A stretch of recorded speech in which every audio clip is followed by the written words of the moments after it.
Good morning, everybody. Welcome to this ACEVO webinar on this rather cold, dreary and rainy Thursday morning, but we hope that we can brighten your days over the next hour. Thank you so much for joining us. I know you've got a million and one things to do, so being with us is certainly taking out an hour of your day. We hope it will be very well spent. It's a really important subject to us at ACEVO, and I know it is for you too. Just let a few more minutes for a few more people to come in. We're hoping for about 60 or so on the webinar today, so that'd be great. Please feel free to use the chat function to say hello, James. Sunshine in Hull. Need to be in Hull this morning. Yeah, please do say hello to everybody. Any comments that you want in the chat box.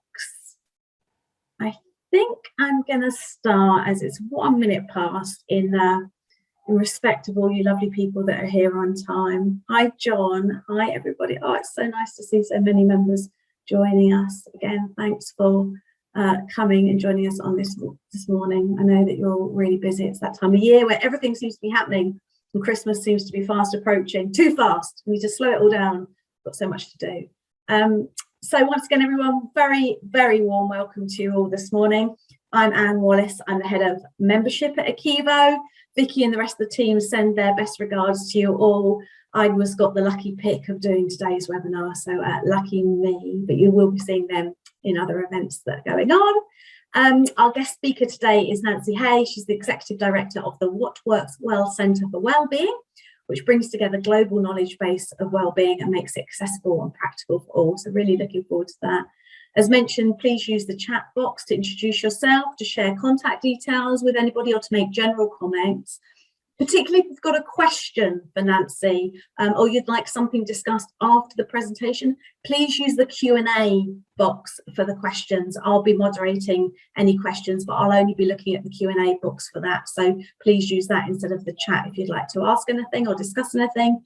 The webinar will be recorded, so it will be available on catch up, particularly the presentation, but it is the discussion is under Chatham House rules. So please avoid attributing anything specific. Which you're free to use anything you learned today, of course, but please don't attribute it to any one individual or organisation other than our speaker. Slides will be shared after the event. If you'd like a simultaneous transcription of the proceedings, then if you click on the CC box at the bottom of the screen, the Otter AI transcription service should be available for you. So without further ado, if that's okay, I'll now introduce Nancy Hay is a global leader in the field of wellbeing. Prior to setting up the What Works Well Centre for Wellbeing, I'm sure she's better at saying that than I am. She worked in the UK civil service in 9 government departments as a policy professional and coach, delivering cross-UK government policies, including on constitutional reform. She holds a wide range of advisory roles across the UK and globally to bring the evidence into decision making, including being a specialist advisor on wellbeing to the UK House of Lords Life After COVID inquiry into the wellbeing impacts on the acceleration of digital of the pandemic. So without further ado, once again, thank you all for joining us today, and a huge thanks to Nancy for talking to us and giving us a guide to workforce wellbeing. Over to you. Brilliant. Thank you, Anne. It's brilliant to be here today. I've been just saying that I've been to so many ACEVO sessions and learnt so much. I felt like I ought to give something back, and I hope I can do this today. And one of the things it's fantastic to see is such a range of different organisations and expertise within the group we've got here. So I won't have all the answers. There'll be plenty of answers within the group. So please use the chat to let me know any questions, but also reflect on anything that I've said about how it relates to your experience, because actually there's quite a lot of different types of organisations. So because there's lots of different types of organisations, I'm going to look at the principles around wellbeing from the evidence and look at how we can apply that in all these different contexts. And I will just share my screen and you can see it. I'll also talk a little bit about volunteering and community business if that is of interest. But again, I've got a lot of content. I can move it around depending on what you're most interested in. So let's do that as well. So fantastic to see so many of you from across the country. Actually, I'm going to do a slideshow from the beginning. Here we go. yeah, so do just pop into the chat if there's anything interesting. So I'm just going to start, before we crack on, is just thinking about when you've been at your best at work, what was it like? When you think of a time that you just was going really well. Imagine that you were there. And what contributed to you performing at your best? What was going on around you? What was going on generally at work or in your life? If you want to write those down, that's also good. Pop them in chat if you fancy, but we'll come back to that question as well later on. So that's what we're going to think of. What, when you're best at work, what was it like? So, and so here we are. So just a little bit about us. So yeah, it's a bit of a mouthful. We can't think of a better name. It does what it says on the tin. So we're about what works, Centre for Wellbeing, and we're the UK's national body for wellbeing evidence, policy and practice. So yes, we work with researchers across the country, over 30 different universities. We work with policy in all different sectors, in government, civil society and business, and in practice as well. And what we try and do is be independent and collaborate to get evidence of what works to those who can use it, get what you need to know back into the research system, and work with partners to make sure we can accelerate research around wellbeing. So that particularly about the practical stuff, about what you can do. So I think quite a lot of consensus about what matters, but what can you do? So that's what I'm going to try and focus on today.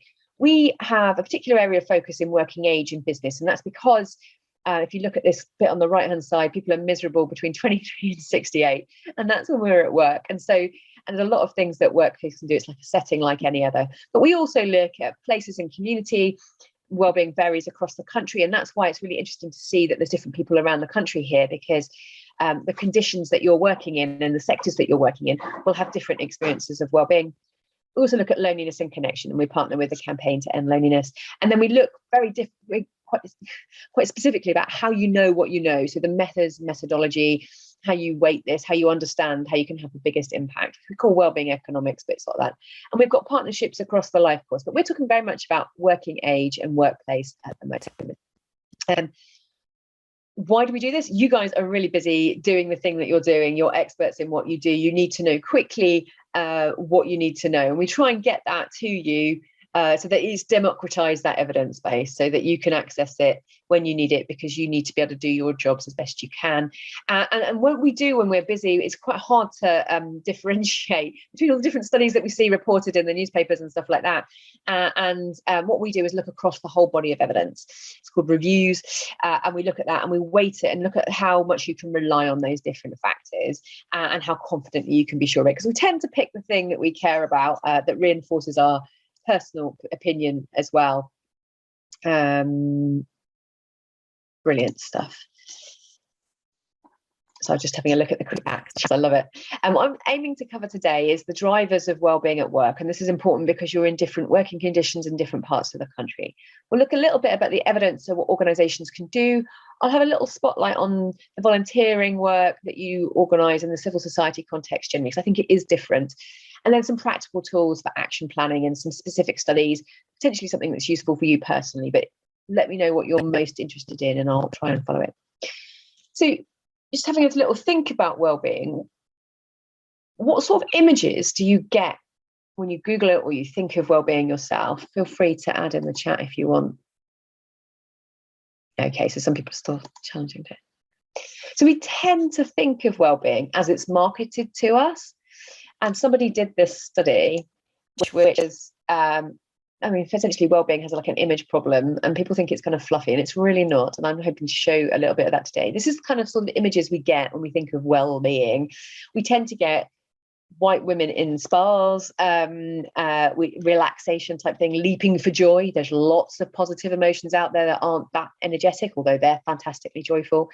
Friends and family, hugging, time together with loved ones. And that's probably why the pandemic has been quite so challenging for lots of people. But people have different levels of variation in how much social connection they need. Often spirituality or Buddhism or whatever, so the Dalai Lama's in there. And often the healthy eating and the apple, and sometimes frameworks and methodologies, particularly if I'm looking at it, it'll pop up with loads of frameworks. That's kind of the common perception. But actually what we're really talking about is this idea that and this is the health version of it, but this idea that it's not just about absence of illness, it's also actively helping create things that help keep us well, physically, mentally, socially, and economically, and environmentally. So we often focus on what I would call the inputs to well-being. So we think, oh, all these different things, fitness, apples, healthy eating. We see these colouring books and survival guides, meditation, and they're all inputs, right? And there's a well-being industry that absolutely thrives. And actually, I'm quite pleased that it does. I'm glad there's money to be made in keeping us well. But it just can be confusing, I think. And what we're trying to do, these are all things that you can do to help us live well. And there's lots of different words for well-being, whether you call it that, in lots of different languages. But that's what we're trying to understand, what we mean by well-being. Well, we tend to ask people how they're doing as a way to understand well-being. And you know as well as I do that you kind of have to ask twice, or you can't just assume somebody's okay just from an external circumstances. So that's what we do. And across the UK, we ask, how are you doing? And you can see that darker places on the map are on average happier than the places that are light, but within that there'll be pockets of people who are in real misery. And you can see generally since 2012 to 2018-19, things were broadly going in the right direction. Not for everybody, but generally as a population going in the right way. But you can see that all these measures in that dotted line, when COVID hit, it went all over the show. Big drops in happiness, massive spike in anxiety. Purpose actually stayed the same, and we'll talk a bit more about purpose in a sec. But life satisfaction also dropped, and that's one that is really important because if it doesn't go back up again, it has long-term impacts for health, etc. And you can see that it's bouncing back all over the show. The only one that's gone back above pre-pandemic levels is happiness, a positive mood. Anxiety has dropped right back down again, but nothing else has gone back to its pre-pandemic levels, which is what you'd expect. I mean, the circumstances are not perfect, not great, right? One of the things I would say, we talked about purpose and these different measures, and then what we can see that working in the civil society sector or the third public sector is very good for sense of purpose. And it's not particularly associated with life satisfaction, actually, bizarrely, particularly for men. But in working in the public and third sector, very, very good for sense of purpose, less so for life satisfaction. Volunteering, also brilliant for our sense of purpose, which you'd expect, actually. Things like working from home, being part of a religion, those sorts of things, also particularly good for that sense of purpose. But other aspects of life, which I think you may well recognise from working in the sense about job security, other different types of things, and different sizes of the organisation can matter as well. So you can sort of see that. You can also see that working from home, which is interesting, seems to be associated for women with sense of purpose. So that's interesting itself. So I think the civil society sector is kind of the purpose sector. In terms of sectors, one of the ways to look at it, I look across the different government departments, and the one that the civil society sector is most like is the international development department, which is a very high sense of purpose, lower sense of life satisfaction, relatively high stress.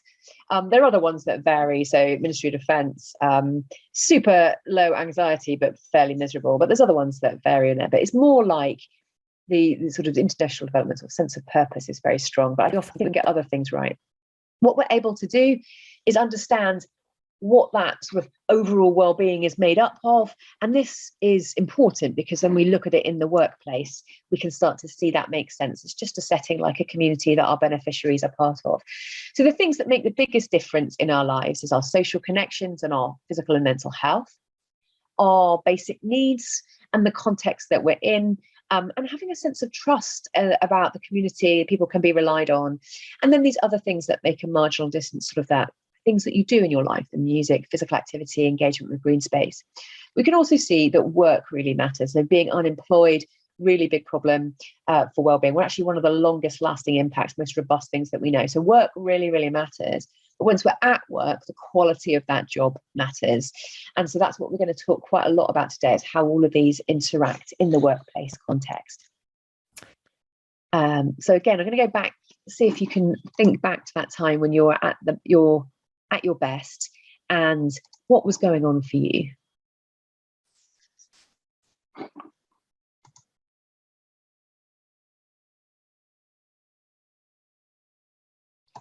I'll talk about anxiety distribution in a minute, actually. That's a really good observation. Someone's saying that anxiety is reduced overall. I think there was a massive spike in fear and it reduced, but actually that distribution of anxiety was not equal. So if you were concerned about your impact on your finances, you were a third more likely to be anxious than if you weren't.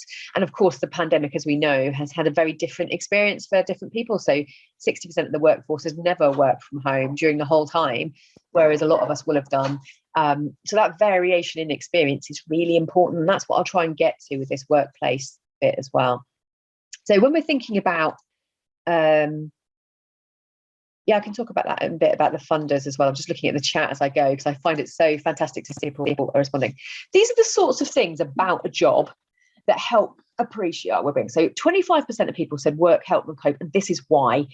If you've got more control over your job, clarity of what is expected of you, variety in what you do, interest in what you do, you get flow, you get achievement. Having positive relationships with your managers, your colleagues, and your customers, or your beneficiaries. That's quite interesting one I'll come back to again in a bit. So that relational element with your team, with your manager, with your staff. Belief your workplace is fair, being treated fairly is quite important. A sense of purpose and of value, we've got that hugely in the social sector. An opportunity to use and develop your skills. A safe and pleasant work environment. And we've noticed that in the pandemic, particularly, something seeing PPE becoming a topic that everybody knows about, having screens and things like that. That sort of safe environment. But it could also be an emotional environment that you're in. Supportive supervision. And I think that's important, particularly when you're working with a client group, for example, who have real challenges in their lives. A sense of security and prospects, and that security may be with the same organization. It could be with an organization within your field. So professional bodies like ACEVO, like others, really super important for helping you see a route, a path, options for your career to progress. And there's work-life balance. This is about being able to manage all the things in your life to live well as well. So those are the sorts of things that we're looking at. What we can do is realize, I think this is just saying that work really matters. Sorry, I think I've got the slide in the wrong order, but work really matters. We know it matters. And we can correct how we can start to weight those different factors. And that is really important when understanding the things that you can make that make the biggest difference. So we can see that on the bottom right of this chart, that having an interesting job and good interpersonal relationships at work with your manager, etc., are really, really big factors. And actually they're worth like 23% pay. And you can see that playing out in the sector as we work. Pay does matter. And you can see that up here it's the third biggest factor. And about being objectively fair pay. So we just need to be really careful that we're not trading off too much on purpose for pay. That work-life balance, particularly around flexibility, is quite important. And then there's difficulty, stress, and danger. In our context, it's usually about stress, but it could also be about danger, depending on where you're working in your organisation. That job security element is important, but that job security could come from being part of a thriving sector where you know that there's a job that you can move to, not necessarily within the organisation that you're in. And then other options within that are important. But you can see that interesting work and relationships, difficulty, stress, and danger, and work-life imbalance, as well as fair pay, become really important when we're thinking about workplace well-being. So what does that look like? So we've looked at the drivers of well-being. What does that look like in the workplace context? And this is really important because not all work is the same. So somebody else might be saying, oh, we did this in our charity. It was really, really important. It really worked. Or I've heard about this really great thing, this new app. I'd love to use it in our sector. But actually not all work is the same. Even within an organisation, you could have the team that's in retail, in the charity shops at the front. You could have the policy team, you could have the comms team, you could have the team that's working directly with children with real challenges. All of those workplaces within the same organisation are really different. So what we're talking about is looking at what makes the biggest difference where you are. So knowing the people that you're working with, what are their situations, if you're working with older people or younger people or different parts of the country, knowing what their experience of the world is and how the wellbeing drivers play out in your workplace context. And that is really important. So ultimately, people work for people and they are people, right? So those top ones of health, which is physical and mental health, and relationships are the two. So that dark purple and the blue one, about how we talk to each other, how we engage with each other in the social environment at work, and our physical and mental health at work, because that we've seen that play out hugely today, this last 2 years really. And then we need to feel safe. And that's about our security in our environment at work. So security could be about the work conditions, like physical safety, but also that emotional climate of bullying, harassment, if it's there. And there's some difficult lines there. I haven't seen good enough research around bullying and harassment and what organisations can do, disappointingly, but also financially. So what you'll also find, for example, is that different people can afford to work on different amounts of money. And so reducing hours for one person may be fine, but actually could really hit somebody if you reduced overtime and they really needed it. So that and then our environment, sort of physical systems that we're working with, the IT that we're working with, the working patterns that we're in, our commute that we do, and the culture that we're working in, and do we align with values? And that's something that's very strong in this sector, that values one. And then lastly, we need to feel fulfilled. And these are probably in order of priority, and the whole thing's about how we manage really matters in terms of the jobs that we can create. And these are important because, and I labour them, because these are things that we need to do for our work to be good anyway, and they improve well-being. So management, for example, you'll see like that good, clear goals, line of sight, feeling like you've achieved something. Those sorts of things really make a difference. Let's have a quick look. Oh, brilliant. So there's lots of chat in here. Feel free to answer your each other's questions in the chat, and I'll come back to some of them as well later on. Fantastic. So I've got some other conversations. I'll look at some specific studies diving into some of those questions as well, and also how you can think about how you might apply this in your context. So I was trying to think about how those drivers might have applied during the pandemic, or how you might tweak them for your context. So thinking about how health has been affected, physical and mental health, for people who are suddenly working at home who weren't before, who are on furlough who weren't before. Again, this security financially, this idea that, like, if something goes wrong, have you got enough money? The pension arrangements that you have for your organisation, those sorts of things. And your environment, people are they physically, but also that people who are on site and off site, those different bits, or if they're working with beneficiaries who have really difficult circumstances, are they physically safe in that environment? Again, those relationships you have, how are they doing? How's the supervision for your organisation? Are there groups? Are often very effective, common way that's used in public sector and third sector organisations to support staff. And then this purpose. And again, if people have been moved roles as a result of the pandemic, for example, they may feel that they're suddenly no longer aligned with what was really important to them. So making sure they can still connect to that sense of purpose. But these are just examples, right? You can think about what that means for your context. And this is important because this is an example of where these have been measured across different sites. So they've looked at all these factors, they've looked at all these different sites. And this is the Ministry of Defence, a bit of Ministry of Defence looking at all these different sites. They also had a mix of civilian and military staff in some sites, so you can see that split. And you can see there's real variation. Like, don't know what's going on in Site 7, but like everyone's really gay. Other areas where you can see big differences in staff, where in Site 1 you can see that in one side of the areas where the relationships are really poor, and the other side they're fine. So there's something's going on. So again, understanding how your people are doing and how those drivers play out is really important.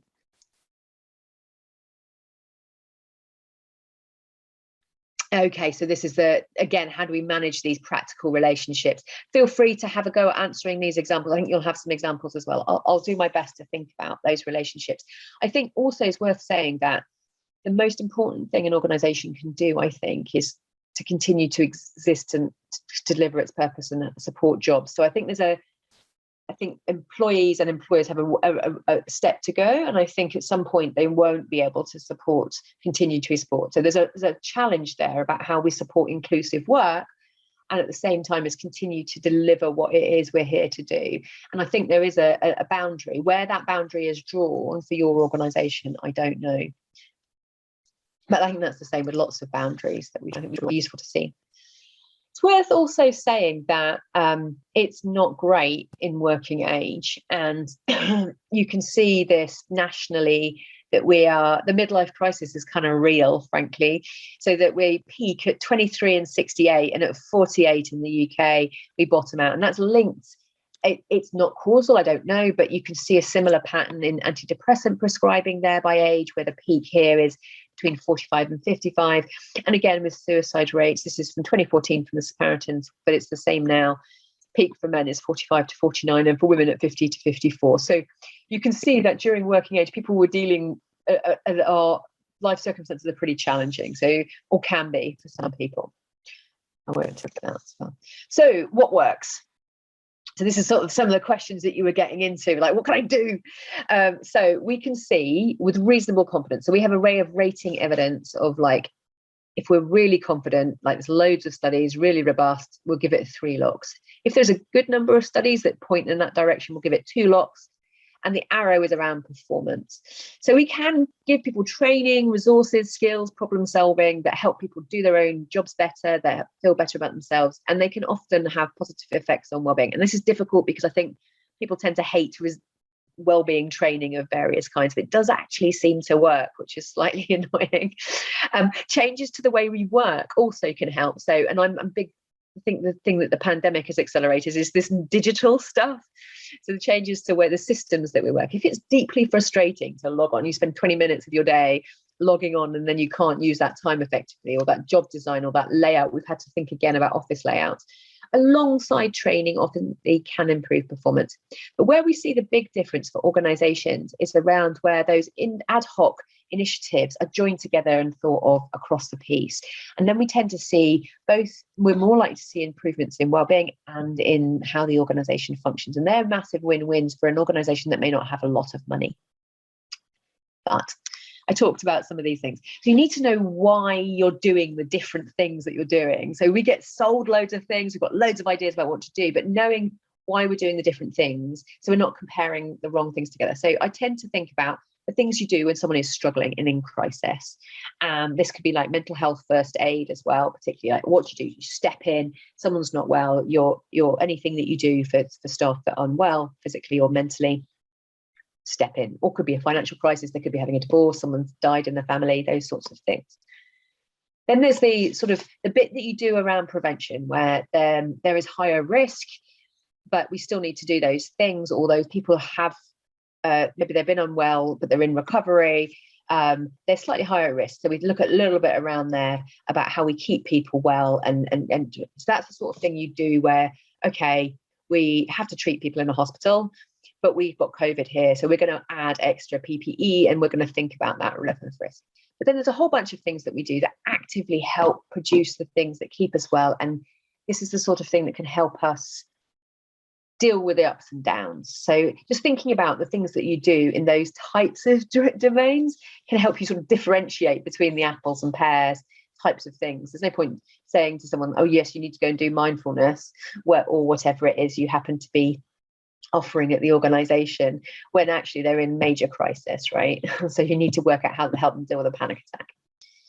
That's called a public health approach. And we can do that across all the different domains. So we can look at and we can do this really basically. What do you already do around health in terms and security, environment, relationships and purpose, in terms of treatment, prevention and promotion? And that will give you a map of where you already are, and almost certainly you're doing loads of great stuff. There may be some things that you think, oh God, we could actually do a bit better there. And there may be some gaps, or there may be something happening in a different part of the organization you hadn't realized. Maybe there's a leader who particularly cares about something and they've been pioneering it in their area. You can bring it across, or maybe the health and safety team is doing something, or I don't know. You can map that across the organization. So it's a really practical way to have a look and seeing if you're providing a comprehensive offer.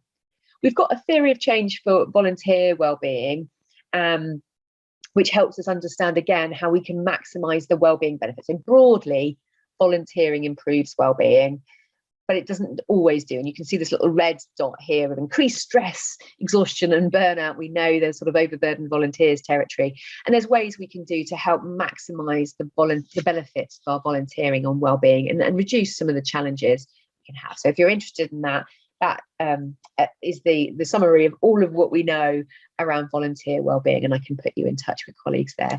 There are actually some specific findings. If you're interested in that, I can come back to it. And again, on community businesses, we've looked at what helps them thrive, both the staff and the people it sits in as well. So, and where the stresses are and the challenges are, and what you might be, where you might, this is kind of the at-risk bit where you might find it more difficult, sort of in terms of values and stuff like that. I'm going to pause there have a quick look at the chat again and see how we're doing. So we've got, yeah, some great discussion about people wanting to come back to the office or not wanting to come back to the office. Spending time with people in person is good. So yes, that sort of, so what you get in person is you get an amplification of whatever the emotion is that people are experiencing. So, and it feels more active and engagement. Some people do better, some people do worse with that interaction. One of the things that is worth noting is that one of the most miserable thing you can do, i.e. least happy, not necessarily everything else like purposeful, is being ill in bed, and after that is being at work in the presence of your line manager. So there may be some pros and cons here. Maybe being with your manager isn't always a happy, fun thing, right? It's a serious thing that you're doing well. Look here. I like going back to the office. I think 2 or 3 days of the week was for me. Otherwise I fill up. We're going to have to adapt to blended working, and that was the conclusion, I think, on the hybrid stuff, was that we need to do that as well. Great resignation. There has been a massive job change turnover.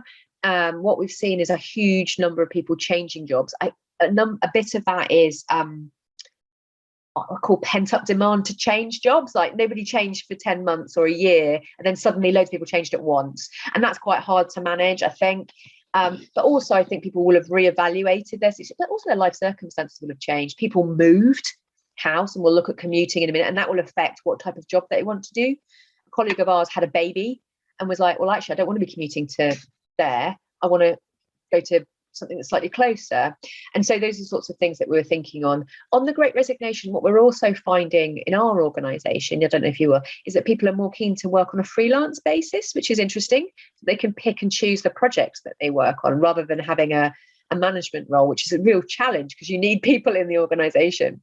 But people are choosing different things. I think there are concerns that people choose a job for work-life balance or for greater pay and actually end up accepting different conditions that they might not be good for the long term.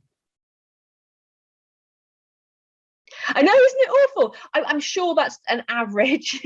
Someone saying I couldn't bear to think that someone in my team would think it was bad to be with the boss. A great manager, it makes a massive difference. Fantastic. So I've got one more question in the Q&A. Tension between building personal relations to support wellbeing and job section, and are reluctant to work together in person. Yeah, actually, there's some really great stuff on virtual working that I'll come to in a minute as well. Sometimes you have to insist, no, we have to have, this is important, this matters, we have to do it in person. It's like saying, I know you don't want a performance appraisal to have a discussion about management, but we have to have it because otherwise it's the sort of thing, well, no, you have to go to bed now. I know it's quite patronizing, but there's some things you have to do in order to run the organization. Yeah, EAP programs, relationships issues, excellent. So a whole load of things are happening. Okay, I'm going to talk about some specific things because I think they're coming up in the discussion that we're having. Okay, so first is that some things might have changed in relation to commuting. So normally, what we're paid and the impact of commuting sort of trades off against each other. So we get enough money to compensate with the commute. However, once a commute gets too long, we either adapt our whole life that it fits around it. So that a commuter over 3 hours, it becomes part of our life and it seems fine. And usually, like maybe they're commuting from Cornwall or Devon to somewhere else, like they've chosen that life. But what we will have found is people who have moved house, all these sorts of things. And what happened when we shifted to work from home, for example, is people freed up time for leisure, free time for health. We don't get used to a stressful commute. So some things we get used to, like a pay increase, actually, we can get used to that. But we don't get used to a really bad commute every day.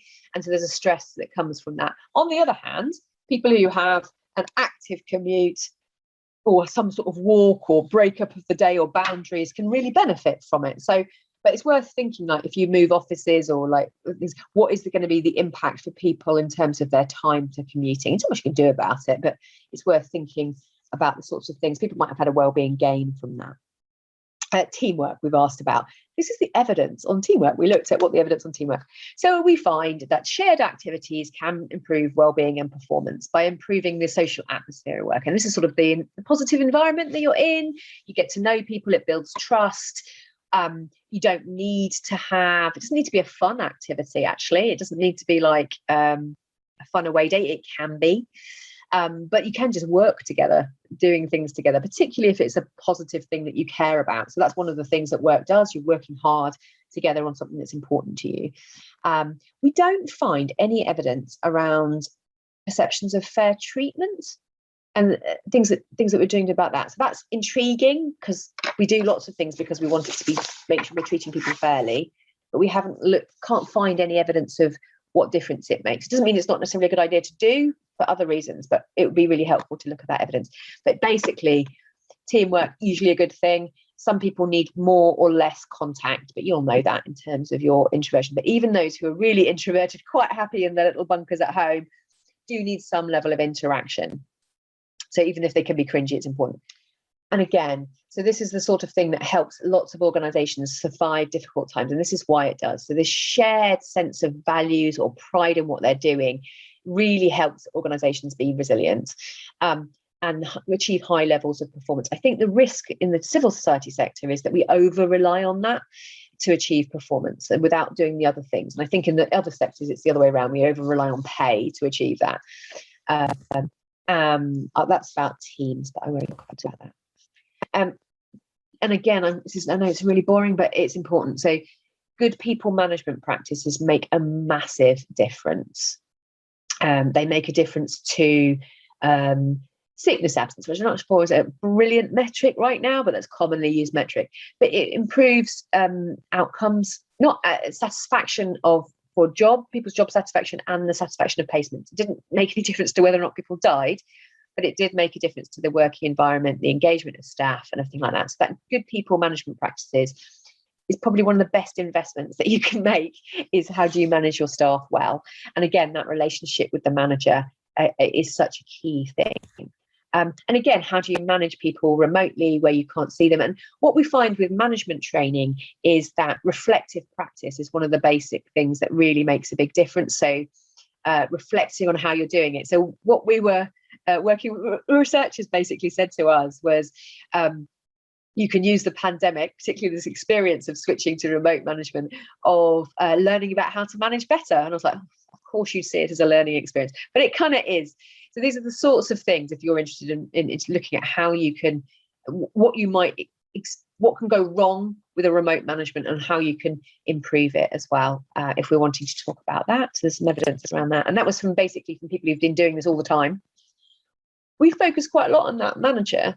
But what we can also see is that those middle managers particularly can often be in the worst state of well-being as well. So we can see that middle manager grades, grade B in this CIPD report, often have the worst physical and mental health. So it looks like from the evidence that looking after your middle managers can improve well-being because they're doing better. But it's worth thinking about before we put too much of responsibility for well-being on management shoulders. So I'm going to take a minute break to demonstrate something you can do quickly in terms of physicals. I'm going to ask you to stand up because reducing your sitting makes a difference, it turns out. Just standing up regularly helps. We're going to, our back stops doing its thing over 25. So I know some of you might be younger than that, but mostly we're not.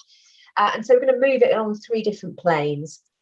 So we're going to put our arms above our head, stretch upwards, grab your right wrist with your left hand and pull yourself over towards the left. So stretching sideways and then back up. Breathe in, out, and then do the same with the other arm. Breathe in and out. And I bet you, if you're sat down, you're often breathing high in your chest, and that does funny things to your physiology.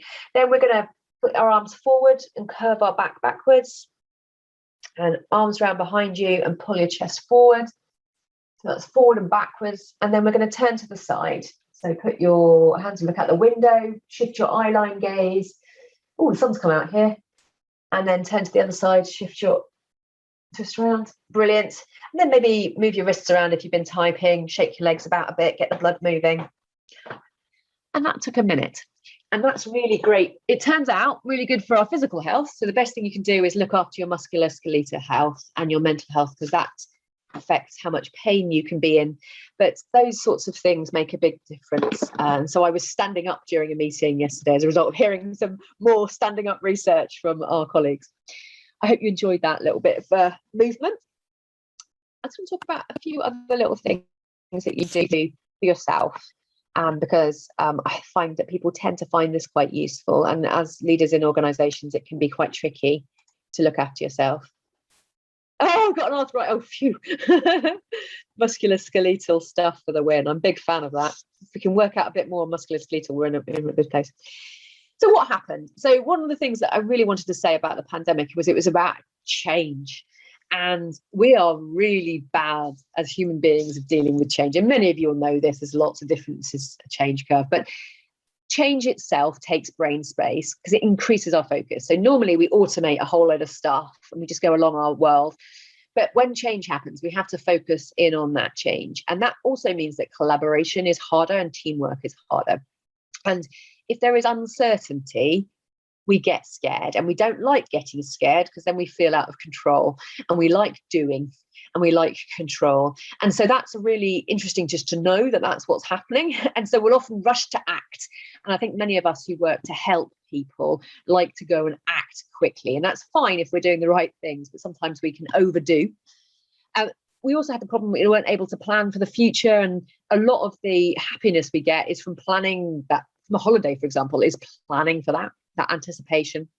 And we can lose feelings of efficacy, achievement, optimism, hope, agency and control, all of these things that we need for thriving. And that can lead us to apathy, sort of languishing, and frustration as well, and boredom too, actually. That's one of the big overriding things that we found.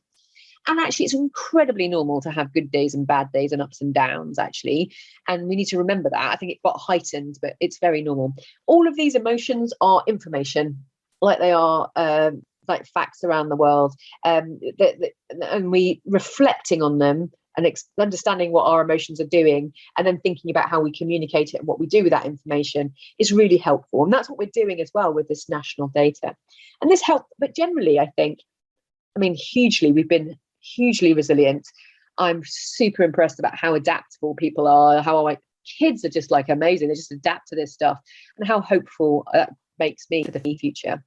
But we did talk about that distribution. There was a question at the beginning in that whilst that anxiety has dropped, it wasn't equal. So that distributional effect is really important. And we've looked at the distribution across a whole range of things that might be relevant for your organisation on our COVID Wired work.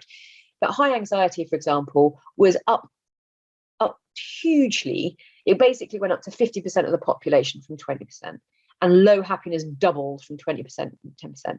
But if you had concerns about ability to save, you were 33% higher anxiety than average. If you had a reduction in your household finances, you were 16% higher anxiety.